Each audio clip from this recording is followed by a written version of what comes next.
ನಡೆಯೋದು, ಗುರಿ ಇಲ್ಲದಿದ್ದರೂ ಚಲಿಸೋದು, ಅರಿವಿಲ್ಲದಂತೆಯೇ ಸೆಳೆಯೋ ಸೆಳೆತ ಈ ಪ್ರೇಮ.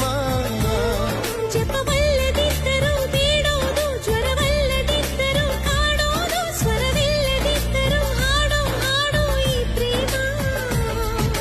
ಕಾಣದಿದ್ದರೂ ಕೇಳದಿದ್ದರೂ ಕಾಣದಿದ್ದರೂ ಕೇಳದಿದ್ದರೂ ಜೀವಂತ ಈ ಪ್ರೇಮ. ನಿನ್ನಾಣೆ ನಿನ್ನಾಣೆ ಪ್ರೀತಿ ದೇವತೆ ನಿನ್ನಾಣೆ, ನೀನಿಲ್ದೆ ನಾನೆಲ್ಲ ದೇವರಾಣೆ. ನಿನ್ನಾಣೆ ನಿನ್ನಾಣೆ ಪ್ರೀತಿ ದೇವತೆ ನಿನ್ನಾಣೆ, ಈ ಜೀವ ಎಂದೆಂದು ನಿನ್ನದೇನೆ.